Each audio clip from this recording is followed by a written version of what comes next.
আমরা অনেকে জানি না কোনটা শিরিক আর কোনটা শিরিক না, এই জন্য আমাদের অনেক সমস্যা হয়ে যায়। আপনার বাবা কেন মরল, অমুক রোগে মারা গেছে, এইভাবে না বলা। আল্লাহ চেয়েছেন তার হায়াত নাই, চলে গিয়েছেন। হ্যাঁ, মারা যাওয়ার আগে তার এমন রোগ ছিল, খানা খেয়েছেন, হ্যাঁ আলহামদুলিল্লাহ। আপনার শরীরটা এত ভালো কেন, প্যারাসিটামল খেয়েছি তাই না, ব্যাপারটা এমন না। বলবেন আমি ওষুধ খেয়েছিলাম, আলহামদুলিল্লাহ আল্লাহ সুস্থ বানিয়ে দিয়েছেন। প্যারাসিটামল খেয়েছি তাই সুস্থ না, ব্যাপারটা এমন না।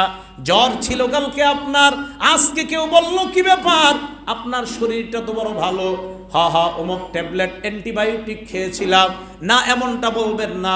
আলহামদুলিল্লাহ আল্লাহ সুস্থ বানিয়ে দিয়েছেন, হ্যাঁ কিছু ওষুধ খেয়েছিলাম, এইভাবে বলা।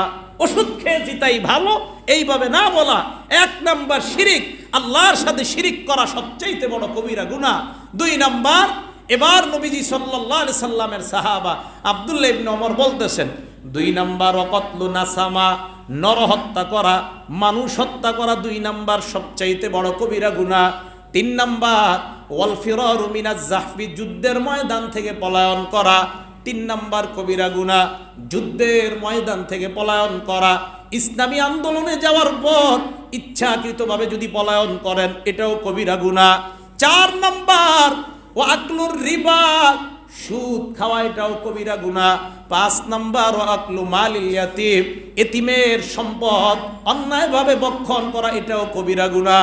6 নাম্বার ও কযফুল মুহসানাত, সতী নারীকে ব্যভিচারের অপবাদ দেওয়া, এটাও কবিরা গুনাহ। সতী নারীকে ব্যভিচারের অপবাদ দেওয়া কবিরা গুনাহ। 7 নাম্বার ওয়া ইলহাদুন ফিল মসজিদ, মসজিদের মধ্যে বিদ্রোহ করা, ধর্মদ্রোহী করা, খতিব সাহেবের ওয়াজ শুনবো না, বিদ্রোহ করে বসা। হক কথা যদি আপনার গায়ে লাগে, বাস আপনি চেতে গেলেন মসজিদের মধ্যে। ওয়া ইলহাদুন ফিল মসজিদ, মসজিদের মধ্যে বিদ্রোহ করা 7 নাম্বার সবচাইতে বড় কবিরা গুনাহ। 8 নাম্বার সবচাইতে বড় কবিরা গুনাহ ওয়াল্লাযী ইস্তাসখিরু, যে ধর্ম নিয়ে উপহাস করে, ধর্ম নিয়ে উপহাস করে মুসলমান, এরপরেও কয় মোল্লারা বুঝেটা কি, ঈমান চলে গেছে। বুঝে কি? তেহারা যদি না বুঝে তো আপনার বিবাহ হইল কেমনে? বুঝেটা কি, কি যে বুঝে তা আপনি বুঝেন না। মোল্লার আর খায়া দেয় কাম নাই, খালি আজান দেয় আর ইমামতি করে। তো আজান আর ইমামতি না করলে আপনি নামাজটা পড়বেন কই? এই যে বললেন, বলার আগে চিন্তা করেন কি বলতেছেন। ধর্মীয় নয় উপহাস করা 8 নাম্বার সবচেয়ে বড় কবিরা গুনাহ। 9 নাম্বার বুকাউল ওয়ালিদাইনি মিনাল উকুক, পিতা মাতার একটু সামান্য আঘাত দেওয়ার কারণে তারা যদি কান্না করে, এটা সবচেয়ে বড় কবিরা গুনাহ। এবার ইবনে ওমর বলেন, হে তৈসালা আতাফরাকুন নার ওয়া তুহিব্বু আন তাদখুলাল জান্নাহ, তুমি কি জাহান্নাম থেকে মুক্তি পেতে চাও আর জান্নাতে তুমি প্রবেশ করতে চাও? উনি জবাব দিলেন, ই ওয়াল্লাহ, আল্লাহর কসম আমি এমনটা চাই। আব্দুল্লাহ ইবনে ওমর বললেন, ওয়াল্লাহি লাউ আলানতালাহাল কালাম, তোমার মা বাবার মধ্যে কেউ বেঁচে আছে কিনা? উনি জবাব দিলেন, আমার মা আছে, আমার বাবা নাই। এবার ইবনে ওমর বললেন, ওয়াল্লাহি লাউ আলানতালাহাল কালাম, তুমি যদি তোমার মায়ের সাথে নরম কথা বলো, ও আমতাহাত তাআম, আর মায়ের খাবারের ব্যবস্থা করো, লা তাদখুলান্নাল জান্নাহ, অবশ্যই অবশ্যই আল্লাহর জান্নাতের মেহমান হয়ে যাবা। কে আছে তোমার? কয় শুধু মাছ। লাউ আলামতালাহাল কালাম, যদি তার সাথে নরম কথা বলো, ও আমতাহাত তাআম, যদি তার খাবারের ব্যবস্থা করো, লা তাদখুলান্নাল জান্নাতা মাজতানাবতাল কাবাইর, অন্যায় কবিরা গুনাহ যদি না করো, মরো, সাথে সাথে আল্লাহর জান্নাতে প্রবেশ করো। উনি বললেন আমার মা বেঁচে আছে।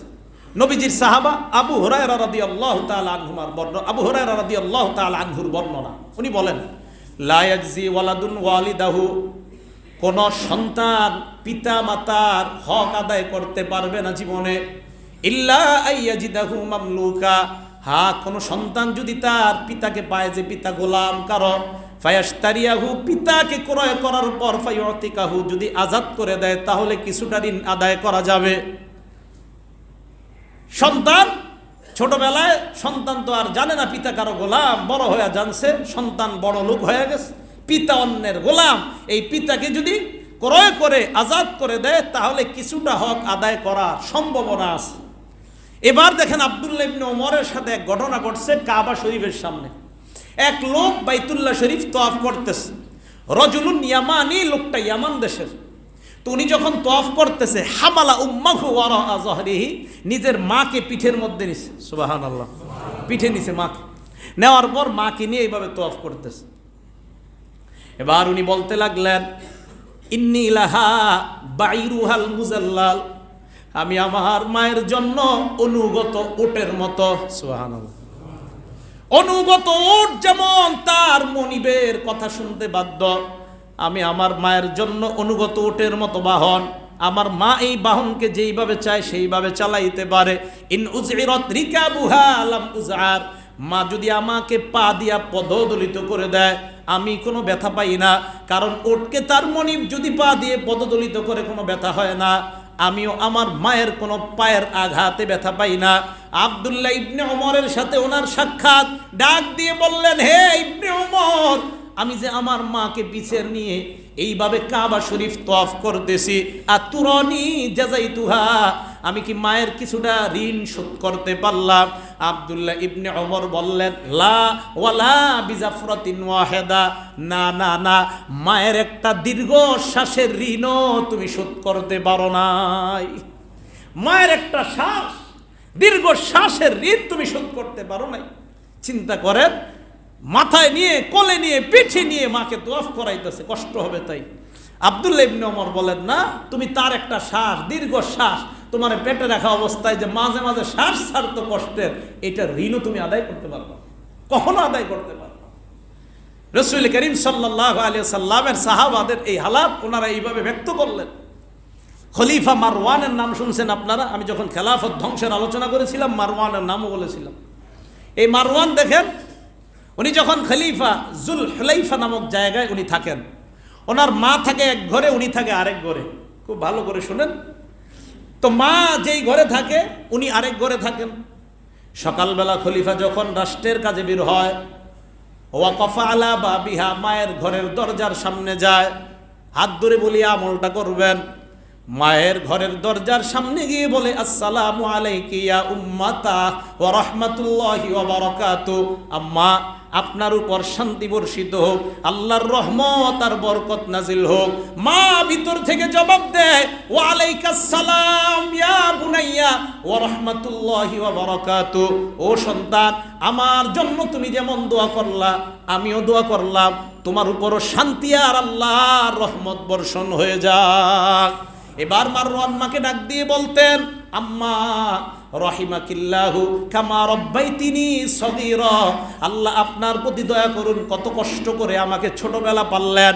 মা জবাব দিয়ে বলতেছে, রহিমাকাল্লাহ কামা বাররতানি কাবীরা, ওরে বাবা তোর প্রতিও আল্লাহ রহম করুক, কারণ বড় অবস্থায়, বুড়ি অবস্থায় তুমি আমাকে লালন পালন করতেছ, আমি ছোটবেলায় তোমাকে লালন পালন করলাম, তাই আমার জন্য তুমি রহমতের দোয়া করলা। তুমি যেহেতু বড় অবস্থায় আমার লালন পালন করতেছ, আমিও দোয়া করলাম তোমার জীবনটা আল্লাহ রহমতময় বানায়া দেয়।